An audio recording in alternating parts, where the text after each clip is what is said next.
Ini penting saya tanyakan pada Anda dan mesti Anda jawab, bagaimana ini ketika nantinya ternyata kemudian Anies juga maju dan Anda maju, apa yang akan terjadi? Dalam kaitannya dengan teman yang kita dukung selama ini, saya sudah nyatakan pada tanggal 23 April setelah 22 April MK menyampaikan keputusannya, Hmm, menyampaikan selamat telah melalui perjuangan yang hebat, hmm, hanya orang-orang terpilih yang bisa sampai di sini dan sekarang waktunya membuka chapter baru.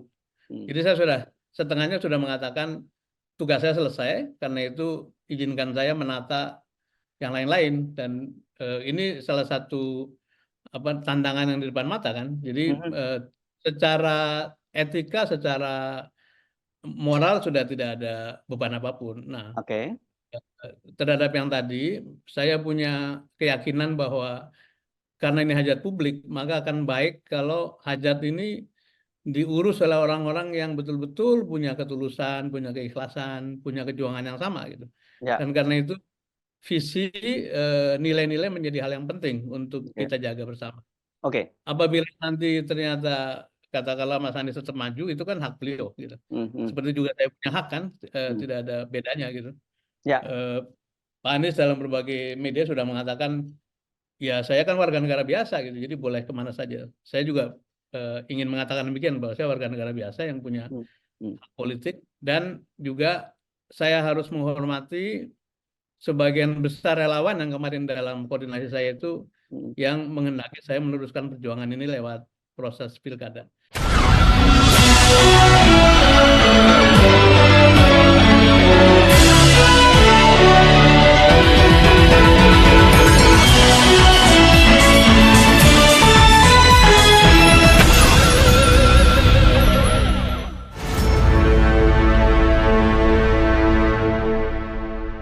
Halo loh, apa kabar Anda semua? Semoga selalu dalam keadaan sehat walafiat, tetap semangat. Kembali berjumpa dengan saya, Irsbun Arif dari Forum News Network. Kemarin kita sempat dihebohkan dengan kabar adanya sejumlah tokoh yang mendaftarkan diri menjadi calon independen. Bahkan katanya sudah mendapatkan, sudah meminta akses ke Silon di KPU. Dan yang menyampaikan ini bukan hanya KPU di Jakarta, tapi juga KPU Pusat, Ridwan Holik, salah satu komisionernya. Dan nama-nama yang disebut itu salah satunya, saya kira yang paling ramai disoroti publik adalah Sudirman Said ini. Orang kalau nyebut Sudirman Said sekarang itu identik dengan Anies Baswedan sebenarnya pada Pilpres lalu gitu. Nah, tapi itu tentu saya menarik kenapa kemudian Sudirman Said disorot, dan tapi kita terkejut kemudian sampai hari terakhir ternyata Sudirman Said itu tidak kunjung datang ya mengisi akses yang silonnya yang sudah diberikan aksesnya itu. Apa yang terjadi sesungguhnya? Saya ajak Anda langsung ngobrol dengan Sudirman Said. Assalamualaikum, Chief. Waalaikumsalam Mas Ersu, apa kabar? Alhamdulillah, Sehat ya? alhamdulillah. Sehat-sehat. Ini jadi sebenarnya serius nggak nih mau maju DKI Jakarta, sudah minta akses silon kok tiba-tiba nggak muncul? Iya, bagi saya politik ini kan pertama hajat publik ya, jadi bukan agenda pribadi lah. Dan karena itu memang saya memberikan apresiasi, memberikan kebebasan kepada teman-teman yang berinisiatif, termasuk sejumlah relawan yang memberitahu, Pak, bagaimana kalau kami coba jajaki di KPU soal jalur independen, ya silakan aja. Dan sejumlah sahabat, sejumlah kelompok datang ke KPU, KPUD tepatnya, kemudian menjajaki itu dan melihat kemungkinan-kemungkinan ke sana. Jadi sebetulnya yang terjadi baru penjajakan, mungkin juga minta akses, tapi setelah beberapa hari mereka proses ternyata tidak visible karena seluruh persyaratan itu masih selesai pada hari Minggu itu. Jadi mereka mengatakan, Pak, kelihatannya nggak visible, ya sudah nggak apa-apa. Nah, yang kedua kan proses ini masih panjang. Jadi jalur independen tidak memungkinkan, kan ada jalur partai, dan mereka juga terus mengatakan, Pak, kalau begitu boleh nggak kita perjuangkan terus supaya lewat jalur partai. Nah, kebetulan saya juga Asik ini. Hmm. sejak Oktober Mas Artu, Hmm. itu partai-partai yang mendukung 01 beberapa itu terus-menerus bicara bagaimana Hmm. kalau mempertimbangkan Hmm. kemungkinan maju pilkada. Hmm. Ada yang menawarkan ke Jawa Tengah kembali, ada yang Hmm. membaca kemungkinan DKI. Hmm. Eh, Nah, kembali pada pengertian politik bagi saya, politik itu kan di dalam pengertian luas tidak sekedar bertanding kan, ya Hmm. mendidik, ya menggerakkan, ya beride, ya menulis. Jadi ini sebenarnya rangkaian dari proses politik yang sedang kita tempuh saja. Dan kalau dikatakan ditanya serius apa enggak, kalau partai-partai dukungannya serius, kemudian relawan mau terus-menerus bekerja seperti kemarin-kemarin yang kita urus, dan juga tentu saja support system tersedia, artinya saya kan nggak punya bekal secara logistik, ya saya menempatkannya sebagai panggilan, tapi insya Allah saya tidak dalam posisi meminta-minta dukungan maupun menjanjakan diri, itu bukan mau jual mahal, tapi rasanya yang baik kan begitu ya, bukan kita mencari tapi Hmm. kita menyediakan diri, karena filosofi saya itu ketika sampai pada posisi publik kita boleh bersiap tapi jangan ingin gitu. Dan Oke. saya ingin mengatakan pada teman-teman sahabat-sahabat di FNN ini, saya bersiap untuk dimintai diberi amanah, tapi kita lakukan secara alamiah, secara natural saja, begitu Mas Herzl.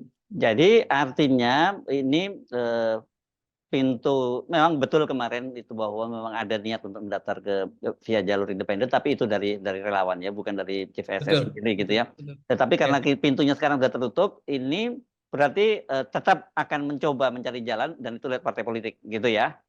Teman-teman terus mencari jalan itu, Teman-teman mencari termasuk jalan. dengan partai politik. Saya juga dihubungi atau diajak bicara sama partai politik, Hmm. dan ya masih ada waktu lah untuk Ya. dilihat Ini semua kemungkinannya. parpol itu artinya ini yang koalisi 01 atau terbuka kemungkinan partai dari koalisi yang lain?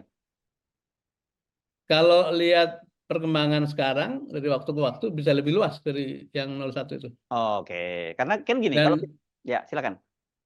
salah satu yang membuat saya tertarik untuk menjajak ini karena warna-warni itu akan muncul sehingga kita bisa mendinginkan suhu politik yang disebut politik identitas segala macam ya. Jadi ini kan kesempatan baik ya kalau kita Ya. bisa menyembatani berbagai warna, kemudian fokus pada tugas-tugas teknokrasi, karena Ya. menurut saya Jakarta ini butuh didekati dengan lebih banyak teknokratik, karena mengalami masa transisi besar nantinya dari ibu kota menjadi kota ekonomi yang berskala global. Karena itu menjadi menarik kalau ada koalisi yang pelangi lah, dan Oke. itu akan menjadi jalan bagi tanda kutip rekonsiliasi dengan cara Ya, yang lebih ya. elegan. Kan gini, kenapa penting saya tanyakan itu kan dari partai-partai politik, misalnya koalisi 01 ya, kalau kita sebutkan di situ ada PKS, ada Nasdem, ada PKB. PKS Ya, jelas ketika ketemu Anies Baswedan menyatakan dia justru malah minta didukung Anies untuk dia akan mencalonkan internal gitu kan, sebutnya gitu. ya. Sementara Nasdem katanya mempertimbangkan Anies dengan Ahmad Saroni, dan PKB ini mungkin yang mungkin belum terlalu serius levelnya seperti PKS dan Nasdem itu kan menyatakan akan mengusung ide Fauziah, kebetulan pasangan Anda gitu, artinya bisa aja Ya. kembali terjadi CLBK juga bisa aja terjadi gitu ya. Nah, Hmm. dan kalau kita lihat dari komposisi sementara ini ya, hasil kursi di DPR di DKI Jakarta kan tidak ada satupun partai, hatta itu PKS, yang bisa mengusung calon sendiri tanpa dia koalisi kan gitu. Betul sekali. Jadi saya belajar dari beberapa proses, Mas ya.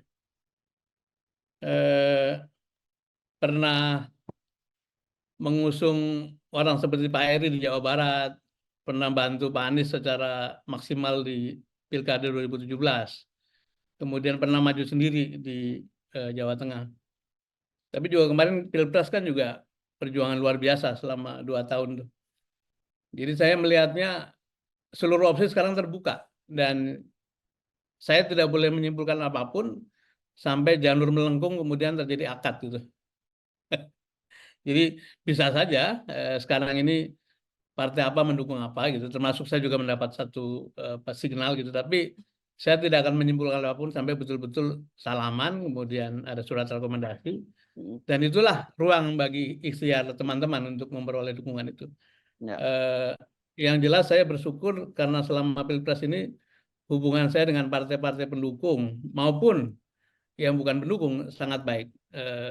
Partai-partai itu kita jaga komunikasinya, dan mereka sudah melihat bahwa ini chapter baru, Pilpres sudah selesai, ini waktunya menata untuk hal-hal yang di depan mata, yaitu pilkada. Jadi saya tidak punya, kami semua lah yang sedang bekerja ini tidak punya konstrain psikologi apapun, kita tetap menempuh jalan, mengupayakan supaya ikhtiar yang tadi direncanakan bisa kita jalankan. Itu artinya termasuk dengan partai-partai dari koalisi pendukung 02 ya? Terbuka kemungkinan itu juga? Iya, iya. Karena teman-teman ini kan bergerak atau mendengar dan bertemu dengan banyak pihak. Beberapa teman di sekitar Pak Prabowo juga kita bicara, karena kebetulan sahabat lama kan Ya, 2019 itu dia. Itu kan di kita Jawa Tengah ya? membantu. Anda di Ya, Jawa Tengah bantu Pak, Anda didukung oleh Gerindra, dan tahun 2019 Anda bersama dengan Pak Prabowo, kan begitu betul, ya? betul, betul. Oke. Dan Nah, dan apa namanya, itu kan biasa saja review kembali komunikasi, siapa tuh ada kecocokan gitu. Jadi kita kerjakan itu juga. apa Anda nggak melihat ada handicap itu? Karena bagaimanapun juga kemarin ketika Anda mendukung Pak Anies Baswedan dan Anda menjadi salah satu orang penting di tim Nas Amin, begitu kan kalau kita lihat para relawannya itu rata-rata mereka ini sebenarnya anti terhadap 02, tapi dalam kasus ini sebenarnya terhadap Gibran begitu. Ya, saya sendiri sampai hari ini tuh membedakan dengan cukup tajam ya Ya. concern kita terhadap presiden terpilih dan wakil presiden terpilih itu. Dan Oh, saya kira begitu juga ya Anda ya. ya, dan publik itu memahami itu bahwa persoalan besarnya bukan di Prabowo-nya, bukan di Pak Ya. Prabowo. Hmm. Pak Prabowo itu ya 4 kali bertanding, kita hormati dengan Dan Anda segala pernah dukung ya? Anda pernah dukung ya? Saya pernah dukung, saya pernah Iya, dukung. iya, iya. Jadi yang dimasalahkan adalah pasangannya kan. Jadi saya dalam mood seperti itu sampai hari ini, dan menurut saya publik seperti itu. Dan walaupun kita secara politik kemarin itu berbeda kubu, tapi secara pribadi persahabatan terjalin dengan teman-teman di sana. Jadi Oke. selesai itu duduk ya, kita kembali pada square one. Ayo ke depan apa yang mau Ya. kita kerjakan. Oke. Jadi ini bisa saya pastikan bahwa Sudirman Said kendati bukan gagal ya, tidak jadi maju lewat jalur independen, akan timnya, saya penting mesti jelaskan ini, timnya, relawannya akan tetap berjuang mencari jalan untuk maju pilkada DKI Jakarta lewat partai politik. Nah, ini penting saya tanyakan, ini dalam kaitannya bahwa kemarin ketika relawan-relawannya Anies itu halal bihalal di rumah Anies, dan Mbak Gan juga termasuk ketika merayakan ulang tahun Anies, itu kan juga meminta agar sekarang Anies itu kembali lagi memimpin DKI Jakarta. Nah, ini penting saya tanyakan pada Anda dan mesti Anda jawab, bagaimana ini ketika nantinya ternyata kemudian Anies juga maju dan Anda maju, apa yang akan terjadi? Iya, kembali ingin saya tekankan bahwa berpolitik, maju pilkada, maju pilpres itu hajat publik, bukan agenda pribadi. Ya. Karena itu jalannya kita dibimbing oleh kepentingan publik gitu. Saya boleh terpanggil bersiap, tapi jangan sampai ngejar-ngejar. Nah, dalam kaitannya dengan teman yang kita dukung selama ini, saya sudah nyatakan pada tanggal 23 April setelah 22 April MK menyampaikan keputusannya, menyampaikan selamat telah melalui perjuangan yang hebat. Hanya orang-orang terpilih yang bisa sampai di sini, dan sekarang waktunya membuka chapter baru. Jadi saya setengahnya sudah mengatakan tugas saya selesai, karena itu izinkan saya menata yang lain-lain, dan ini salah satu tantangan yang di depan mata kan. Jadi secara etika, secara moral sudah tidak ada beban apapun. Nah, terhadap yang tadi, saya punya keyakinan bahwa karena ini hajat publik, maka akan baik kalau hajat ini diurus oleh orang-orang yang betul-betul punya ketulusan, punya keikhlasan, punya kejuangan yang sama gitu. Ya. Dan karena itu visi, nilai-nilai menjadi hal yang penting untuk kita jaga bersama. Apabila nanti ternyata katakanlah Mas Anies tetap maju, itu kan hak beliau gitu. Seperti juga saya punya hak kan, tidak ada bedanya gitu. Pak Anies dalam berbagai media sudah mengatakan, ya saya kan warga negara biasa gitu, jadi boleh kemana saja. Saya juga ingin mengatakan demikian, bahwa saya warga negara biasa yang punya hak politik, dan juga saya harus menghormati sebagian besar relawan yang kemarin dalam koordinasi saya itu yang menghendaki saya meneruskan perjuangan ini lewat proses pilkada. Mengenai ujungnya itu jadi dasar atau tidak, partai dapat dukungan partai atau tidak, itu kan sesuatu yang Ya, tergantung pada ikhtiar kita dan ya, tergantung ya betul. yang di atas. Ya, Ya, ikhtiar dulu, soal hasil itu bukan bukan kita yang menentukan, gitu kan kira-kira ya, posisinya. Oke, artinya betul. saya akan tanya bahwa kalau nanti akhirnya Anda dapat dukungan, ya kita bicara seperti itu kan ya, dan juga Anies nanti akan berdukungan, jadi Anda siap untuk berhadapan dengan Anies Baswedan dong? Kita belum berandai-andai seperti itulah, tapi bila pun itu mesti terjadi, Hmm. itu kan konsekuensinya kan biasa saja. Hmm. Berteman secara pribadi, kemudian berkompetisi secara politik itu hal-hal yang biasa. Tapi Biasa. memang nanti memerlukan komunikasi yang baik terutama kepada para pendukung bahwa ini keadaannya, Hmm. dan saya sungguh-sungguh ingin menghargai aspirasi dari baik teman-teman partai maupun relawan yang menghendaki supaya di Jakarta ada penyegaran. Oke. Mereka mengatakan begini kurang lebih, Mas. Hmm. Jakarta ini akan mengalami transisi besar kalau ibu Ya. kotanya akan pindah, tapi dalam 10 tahun ke depan rasanya juga belum sepenuhnya bisa berpindah ke IKN, Ya. baik Ya. karena Hmm. proses infrastruktur, proses sosial dan sebagainya. Karena itu ada yang mengatakan begini, dan ini saya tertarik. Sebaiknya gubernur ke depan itu bukan pihak yang punya aspirasi kepengen maju ke Capres 2029. Oh. Kenapa? Karena hal itu akan membuat fokusnya terpecah. Hmm. Bukannya fokus pada mengerjakan hal-hal yang menjadi tantangan warga Jakarta, tapi kemudian menggunakannya untuk bersiap di panggung berikutnya. Dan itu menurut saya Jakarta sudah terlalu sering lah dijadikan Ya. batu lompatan bagi karir politik berikutnya. Jadi ini juga, jadi di samping tadi ada suasana rekonsiliasi yang saya senang, Hmm. tapi juga ada tantangan teknokratik yang juga menarik gitu ya. Dan mungkin teman-teman berpikir apa yang saya alami di Aceh pada waktu bangun setelah tsunami, apa yang Hmm. saya alami di SDM, apa Hmm. yang saya kerjakan ketika menata BUMN Pertamina, dan juga pergaulan dengan civil society, barangkali itu yang membuat mereka bersemangat untuk mendorong kita maju. Ya. Ini coba saya pengen bikin clear ini ya jawaban Anda ini. Artinya maksudnya ini adalah Anda sendiri ketika nanti kalau ditunjuk oleh dipilih oleh rakyat dan dikehendaki di takdirnya dari Allah, Anda kemudian terpilih menjadi Gubernur DKI Jakarta, itu Anda tidak punya target politik berikutnya. Padahal pertanyaan saya, orang itu kan bagaimanapun kekuasaan itu ada godaannya. Kalau tiba-tiba Anda nanti terpilih menjadi Gubernur DKI Jakarta dan kita tahu Jakarta ini menjadi sorotan media internasional, jadi barometer internasional, dan kemudian dia anggap Anda bagus dan itu kemudian Anda didorong ke 2029, apakah Anda kemudian akan menyatakan tidak? Kalau saya boleh cerita perjalanan ke belakang ya, dari Hmm. belakangnya. Saya tidak pernah sekalipun merencanakan pekerjaan berikutnya. Oh, oke. Jadi ketika saya Hmm. tugas sebagai pegawai BPKP, terus Hmm. tiba-tiba ada kesempatan jadi dosen, saya Hmm. kerjakan jadi dosen. Hmm. Ketika jadi dosen di STAN, dipanggil oleh IAI jadi direktur eksekutif, saya kerjakan.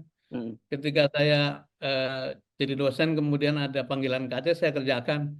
Terus saja. Jadi bagi saya tugas publik itu bukan yang harus dikejar, gitu ya. Jadi Hmm. ada pertanyaan tadi, ya kita fokus pada urusan yang di depan mata. Takdir berikutnya kita tidak mau. Tapi secara niat, Hmm. bila nanti partai memberikan dukungan, Hmm. masyarakat mendukung, kemudian support system-nya memungkinkan, Hmm. terus takdir mengatakan saya jadi gubernur, saya akan fokus bagaimana membantu pemerintah pusat, pimpinan nasional untuk melakukan transisi Jakarta supaya menjadi kota global yang membanggakan Indonesia. Dan itu Ya, pekerjaannya besar sekali, besar oke. sekali.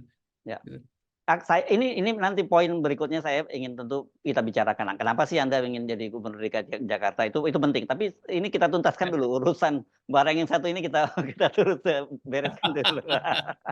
Ya, kan begini, kan tentu Anda mesti menghitung kalkulasi. Ada beberapa hambatan. Satu, mendapatkan partai politik itu tidak mudah, begitu ya.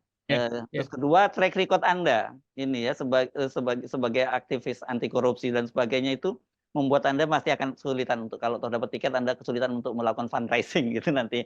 Nah, Ya. yang berikutnya yang mesti kita hitung adalah soal basis dukungan, ya. Karena orang bagaimanapun juga sekarang itu melihat itu mengelompokkan Anda itu bagaimanapun juga, meskipun Anda membuka diri dengan partai lain, Anda itu satu kuadran yang sama dengan Anies Baswedan. Bukan, ini kan kemudian saya sebut kalau terjadi itu akan perang saudara. Dan ini penting saya kaitkan lagi dengan undang-undang DKJ, undang-undang DKI yang disahkan DPR kan di situ hanya satu putaran saja. Siapapun suaranya yang terbesar itu dia yang akan terpilih. Nah, Anda kalkulasi nggak itu? Bukannya 50% plus 1 ya? Bukan ya? Enggak. Dengan undang-undang DKJ itu yang baru disahkan dari DPR pokoknya cuma satu putaran. Oke, ya. Hmm. Jadi satu persatu ya. Ya. Tadi soal sulit memperoleh partai sama fundraising. Kalau saya boleh sekali-kali boleh klaim ya. Sekali-kali boleh klaim ya. Ya. Pilpres kemarin itu kan yang merangkai partai-partai sebetulnya tim 8. Ya, dan Anda di situ sebagai tim intinya ya. Dan saya di situ. Secara informal saya didorong oleh teman-teman menjadi semacam saya sebutnya fasilitator lah. Terus fundraising justru menurut saya para supporter yang baik itu membutuhkan mitra strategis yang tangannya itu bisa dipercaya gitu. Dan saya tidak mengalami kesulitan sama sekali kemarin ketika mengetok para sahabat-sahabat yang memang punya kapasitas ekonomi gitu ya. Mereka antusias membantu. Bahkan ini kembali saya sekali-kali boleh klaim. Banyak yang mengatakan bahwa saya nggak kenal Anies, tapi saya kenal Anda. Karena itu saya percayakan ini pada Anda gitu. Dan itu yang orang-orang itu pula yang sekarang ini semacam memberikan dukungan. Lu daripada kapasitasmu dipakai orang lain, pakai sendiri aja, kenapa sih gitu? Kan kamu dipercaya, kamu punya kompetensi, kamu bisa nyari dukungan, kamu bisa ngumpulin orang segala macam. Jadi itu saya pandang sebagai bentuk apresiasi. Nah kalau ke depan bagaimana, ya namanya kompetisi asal dikerjakan dengan sehat, tidak ada masalah kan sebetulnya. Jadi tinggal nanti kita bikin suasana ya friendly game saja lah, nggak usah kalau tadi ada yang mengatakan seperti satu camp atau satu saudara, ya saya kira publik akan mulai membaca mengapa tidak lagi bersama gitu. Dan kenapa Anda biarkan publik yang membaca dan bacaannya itu bisa salah? Kenapa nggak Anda jelaskan? Ada hal-hal yang menurut saya memang tidak etis dibicarakan di publik. Tapi saya ingin mengatakan begini, kalau tidak ada sesuatu yang mendasar, tidaklah mungkin saya melakukan langkah ini, itu aja. Oke, kayak seperti ya pepatah kalau tidak ada tidak mungkin burung tempua bersarang rendah gitu. Kalau tidak ada karena apa gitu ya, bahasanya begitu ya, kira-kira saya lupa Pak ininya ya, peribahasanya ya. Jadi silakan menafsirkan sendiri dan kepada sahabat-sahabat terdekat saya sudah sampaikan apa persoalannya dan saya ingin mengulang pepatah lama gitu ya. Saya adalah siapa di sekitar saya, kita adalah siapa di sekitar kita. Hersu adalah siapa di sekitar Hersu, dan saya ingin dalam istilah Pak Luhut itu saya ingin membangun lingkungan yang tidak toksik. Menarik ini. Saya nggak mau terusin ya, nanti saya ingin membangun lingkungan yang baik karena perjuangan ini hanya bisa dimenangkan dengan kebersihan hati, Mas, dengan kelurusan. Dan tadi soal menang itu kuasa Tuhan, tapi ikhtiar kita harus dikelilingi orang-orang yang betul-betul ikhlas, bersih, semata-mata berkhidmat bagi masyarakat, bukan yang lain. Oke, menarik kalau seorang Sudirman Said mengutip atau meminjam kata yang digunakan oleh Pak Luhut, Pak. Orang toksik. Oke, silakan diartikan sendiri deh. Saya sepakat sampai di situ. Saya nggak mau juga korek-korek lebih lanjut. Nah, oke, ini clear ya, bab ini clear ya. Mari kita bicara. Ya, mari kita bicara mengapa kemudian Anda tertarik ya, meskipun tadi saya bukan mengejar, tapi saya ditawari oleh teman-teman itu. Dan kemudian kalau saya membaca juga tulisan Anda di Kompas ini ya, menata kembali negara. Itu kan ide besar Anda. Tentu Anda kalau mau Jakarta, Anda mungkin akan merasa mulai menata kembali Indonesia itu bisa dimulai dari Jakarta. Apa seperti itu yang Anda bayangkan? Saya kira memang kita harus mulai dari frame besar ya, dan walaupun sering ditertawakan oleh banyak orang, lo jangan terus-menerus sejarah lah, tapi kan sejarah yang mengajarkan pada kita mesti bagaimana kan, dan frame besarnya ya Indonesia harus seperti apa, kemudian Jakarta sebagai kota atau ibu kota yang mengalami transisi juga mesti ditata begitu rupa. Dan dalam waktu dekat saya insya Allah akan keluarkan tulisan mengenai Jakarta harus kemana ke depan. Kembali rasanya saya sudah cukup tua untuk tidak mengaitkan segala sesuatu tindakan sebagai tindakan gimmick politik gitu ya. Jadi ya saya sungguh-sungguh menyampaikan pikiran itu diserahkan pada siapa itu tergantung. Saya mau cerita sedikit background mengapa sampai pada level ini. Mula-mula sebetulnya saya itu mendatangi beberapa orang untuk meminta dia maju. Karena beberapa partai mengatakan, Pak Dirman, Pak SS, Anda siap-siap maju. Saya bilang saya udah umurnya sudah segini, udah 60-an. Jadi Ada berat. Anda ngomong udah tua ini karena saya jadi merasa ini, saya menolak tua padahal usia kita sebaya sebenarnya. jadi saya bilang, saya carikan orang yang lebih fit lah, lebih punya uang segala macam gitu. Nah, ketika saya datang kepada orang-orang itu malah kebalik. Mas, Pak SS dibalik, Anda yang maju, kami yang nanti support gitu. Oh, jadi udah ada dong ya, udah ada ini ya, yang siap untuk itu ya. Insya Allah, makanya saya bilang yang semula tidak berpikir apa-apa, ya sudah kalau ini ikhtiar bersama dan kami dengan orang-orang itu masih tiktokan. Nanti lihat aja siapa yang paling pas maju, apakah Anda atau saya atau yang lain. Jadi ini satu kelompok orang yang betul-betul level keikhlasannya luar biasa. Jadi yang penting nanti come up dengan satu format yang punya kemungkinan menang, didukung oleh partai-partai bermacam-macam itu, kemudian bisa kita urus sama-sama. Nah, mengenai ke depan, apa yang penting dari Jakarta? Nomor satu, transisi besar akan terjadi. Dan menurut saya banyak sekali PR-PR yang dulu pernah dimulai oleh zaman Pak Anies bisa diteruskan ya. Nata kota, nata perumahan, terutama perumahan yang memang sebetulnya bisa dikerjakan lah itu. Kemudian jangan lupa bahwa bila kita ingin menjadi tujuan investasi, pasti pengusaha besar, industrialis, investor serius ingin melihat governance, ingin melihat compliance, ingin melihat pemerintahan yang bersih gitu. Dan Jakarta kalau diurus dengan baik berpotensi itu karena masyarakatnya lebih kritis, lebih rasional, lebih savvy atau lebih bersahabat dengan teknologi, dan itu artinya kesempatan untuk reform menjadi kota modern sangat besar. Nah, di luar itu Jakarta adalah gudangnya orang-orang yang punya kapasitas. Jadi kita bisa lakukan menghimpun potensi-potensi baik untuk menata bersama. Kalau kita mau lebih jauh, katanya 2045 itu rakyat Indonesia 60-70% akan tinggal di kota. Nah, kalau Jakarta bisa dijadikan percontohan, bagaimana perumahan ditata, transportasi publik ditata, air ditata, listrik ditata, itu akan menjadi semacam role model bagi tumbuhnya kota-kota besar di Indonesia yang memang akan terus tumbuh. Jadi agendanya besar sekali, dan kalau kita lihat undang-undang DKJ yang baru itu memang banyak kekhususan-kekhususan yang akan diberikan kepada kota Jakarta ini. Nah, itu barangkali peluang kita untuk berkontribusi lah.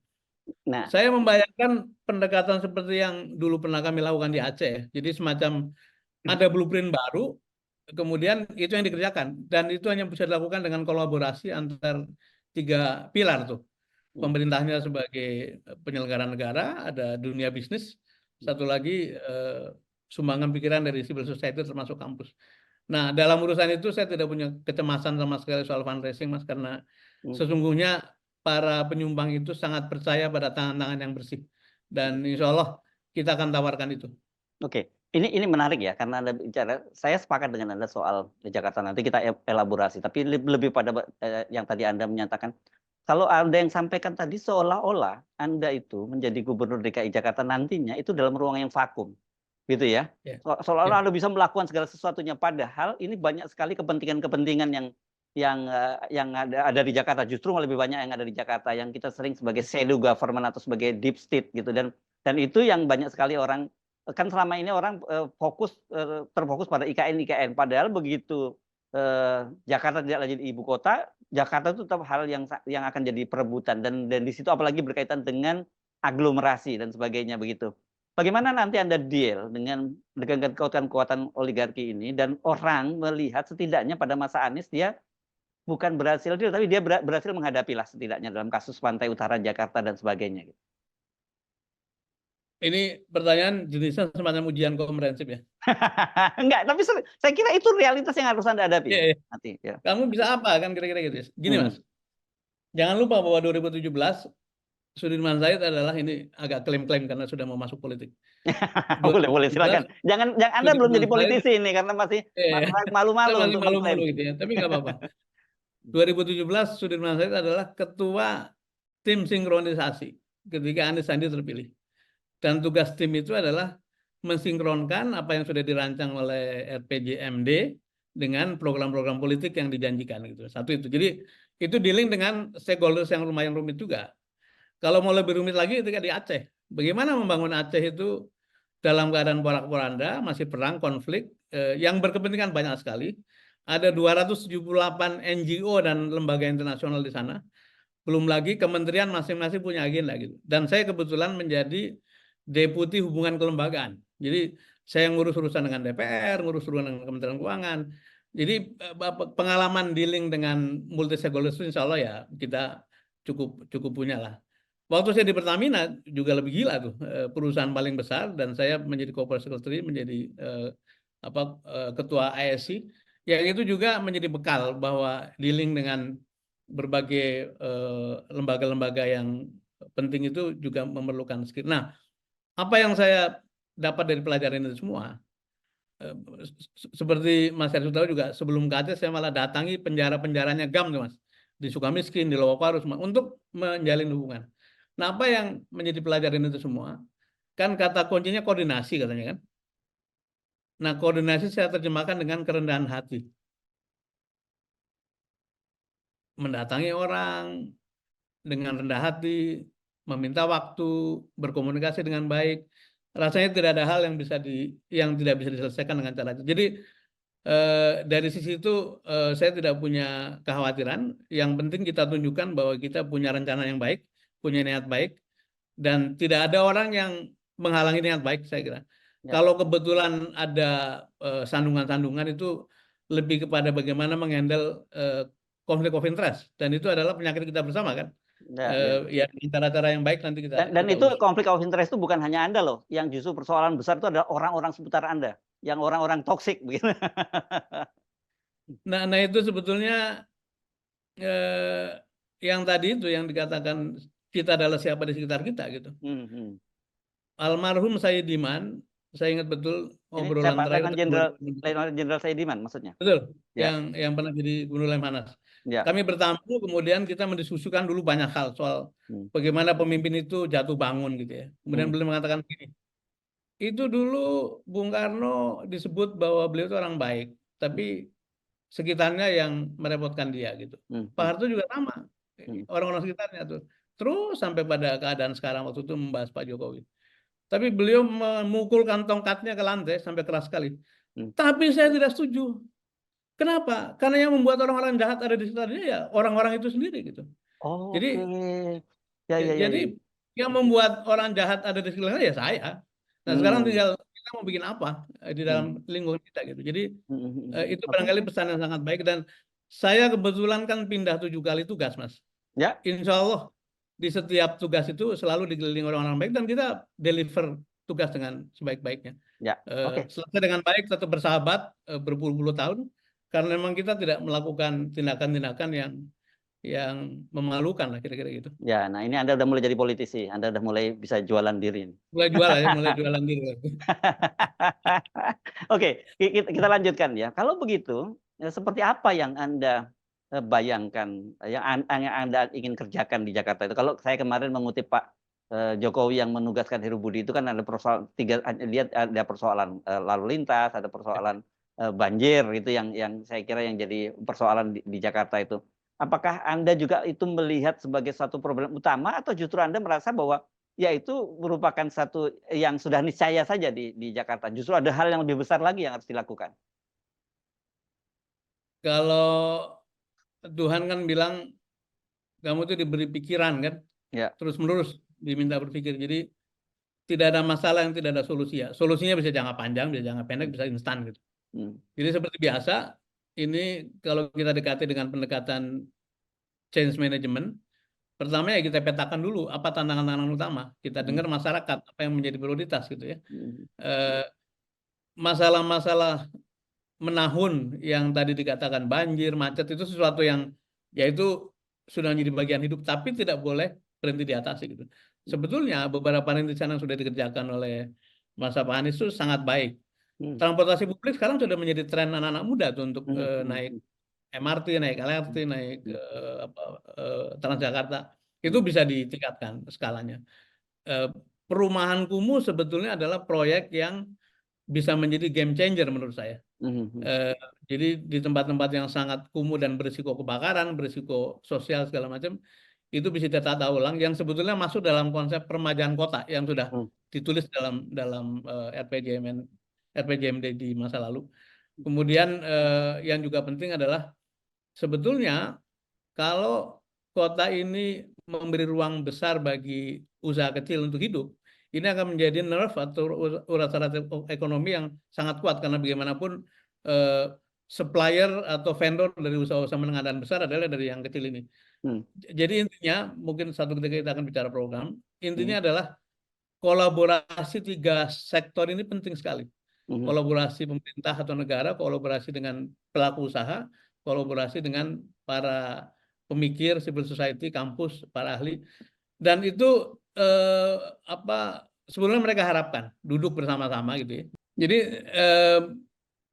selama perjalanan tugas-tugas publik saya kan banyak sekali teman-teman yang membantu ya di DKI dulu ketika baik tim sinkronisasi maupun saya kan pernah jadi komisaris utama 2 BUMD maaf. Kemudian pernah di Pertamina melakukan satu reform yang luar biasa lah bersama Pak Ari Sumarno almarhum. Pernah di BRR yang pekerjaan sangat besar ya. Pernah ada di profesi juga di IAI, pernah di BPKP. Teman-teman ini semuanya memberikan pesan bahwa kalau memang jalannya ada, kami sangat senang kalau Pak SS bisa maju ke sana. Dan jangan lupa tadi saya juga memahami politik memerlukan dukungan logistik karena itu saya juga bicara dengan teman-teman yang memberikan support itu. Jadi dari sisi itu sih insya Allah landscape-nya cukup positif ya. Nah tinggal setelah ikhtiar itu kan ya kita menunggu takdir dari atas gitu. Ikhtiar dulu baru kita serahkan segala sesuatunya. Jadi ini secara pribadi santai saja karena saya menempatkan diri sebagai orang yang kalau dibutuhkan saya jalan gitu. Itu kurang lebih gitu Mas. Ya, saya kira nggak boleh santai ya ketika Anda memang niat seperti itu ya. Salah. Jadi usahanya harus maksimal gitu ya, cuman harus lebih maksimal. Tapi kita sepakat begini karena saya tadi sebutkan kan bahwa jangan kemudian dianggap Jakarta itu kemudian sudah karena ditinggalkan tidak lagi menjadi ibu kota, kemudian itu menjadi tidak penting. Justru banyak yang khawatir kalau itu ditinggalkan dan kemudian jatuh kepada seorang figur yang lemah yang menjadi pemimpin di Jakarta, itu nanti seperti daerah nggak bertuan dan Jakarta itu bisa jadi bancaan. Itu yang orang banyak khawatir loh. Justru nanti kita lihat undang-undangnya itu memberi ruang sangat besar untuk menjadikan kota Jakarta menjadi kota penting. Jadi misalnya kan pernah ada cerita ibu kota Amerika itu pernah pindah New York, pernah juga di Philadelphia dan sekarang di Washington kan. Tapi 2 kota itu sekarang jadi kota yang sangat penting itu sebagai kota ekonomi yang berkontribusi besar pada perekonomian nasional.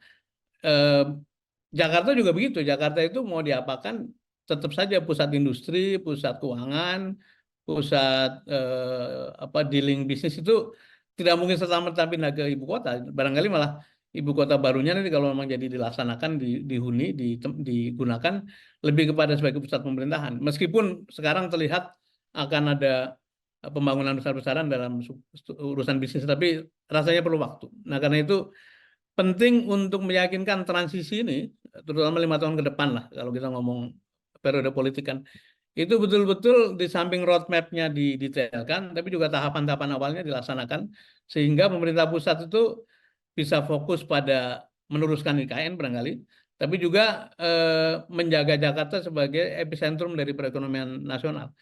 Dan kalau angka-angkanya dilihat, PDB-nya kontribusi berapa, APBD-nya berapa, kemudian pendapatan per kapitanya berapa, derajat kesehatan itu Jakarta betul-betul bisa menjadi barometer bagaimana kita membangun kota-kota besar di kota-kota lain di Indonesia gitu. Oke, nanti soal program kerja dan sebagainya kita bicara berikutnya ya. Saya kira ketika nanti Insya sudah Allah, ya. resmi. Tapi sekarang kita sudah dapat gambaran bahwa seorang Sudirman Said ini kalau toh kemarin itu dikabarkan akan mendaftarkan diri menjadi calon independen, tapi tiba-tiba nggak muncul pada sampai saat terakhir, itu bukan persoalan nggak serius, tapi ada soal pertimbangan-pertimbangan lain dan langkah Teknis ya. belum terhenti ya, begitu ya dengan itu ya. Insya Allah, insya Allah. Ya. Oke, Saya baik. ingin sedikit nambahin soal tadi kompetisi, Mas ya. Ya. Kan ada kekhawatiran segala macam. Sebetulnya Hmm. kan biasa aja tuh. Pak Prabowo itu habis berkompetisi dengan Pak Jokowi, terus bergabung ya. Kemudian ada juga orang yang habis didukung kemudian berkompetisi. Pak Anies kan didukung oleh Pak Prabowo pada waktu gubernur kan, tapi habis itu kan berkompetisi dan biasa aja. Jadi menurut saya di antara warga negara yang memang dipercaya masyarakat kemudian berada dalam jalur berbeda itu biasa aja. Jadi karena saya mengatakan ini bukan pribadi, ini publik. Tentu kita punya perasaan, tapi sebetulnya yang harus kita kemukakan adalah rasio untuk betul-betul menyediakan diri bagi warga kalau memang diperlukan. Itu aja. Ya, tapi gini, karena Anda menyinggung soal itu, saya kira penting juga mesti saya ingatkan ya. Tapi jangan kemudian Anda memberikan justifikasi sebagai justifikasi pragmatisme dalam politik gitu, sehingga artinya sebenarnya kan orang kemudian jadi bingung sebenarnya, karena kita kan berjuang itu bukan berdasarkan soal kalkulasi menang kalah saja, tapi ada soal value yang harus kita perjuangkan gitu. Persis. Jadi ini penutup yang baik. Saya tidak mungkin melakukan tindakan ini kalau tidak berdasarkan pertimbangan values. Jadi ada hal-hal yang sifatnya values, yang sifatnya idealisme, yang sifatnya kelurusan arah, yang membuat saya akhirnya menghormati aspirasi dari sebagian teman-teman yang kemarin bersama-sama. Oke. Insya Allah dasarnya itu. Ya. Oke, saya kira clear ya. Chief Sudirman Said ini bakal calon. Belum bakal calon ya? Belum. Temannya Mas Hersu yang sedang dijajaki oleh partai-partai untuk siapa tahu bisa. Gitu ya. Baik. Sampai ketemu lagi ya. Insya Allah kita sampai pada Pilkada DKI Jakarta. Mudah-mudahan kita sampai ketemu di situ lagi ya. Chief ya. Assalamualaikum warahmatullahi wabarakatuh. Waalaikumsalam warahmatullahi wabarakatuh.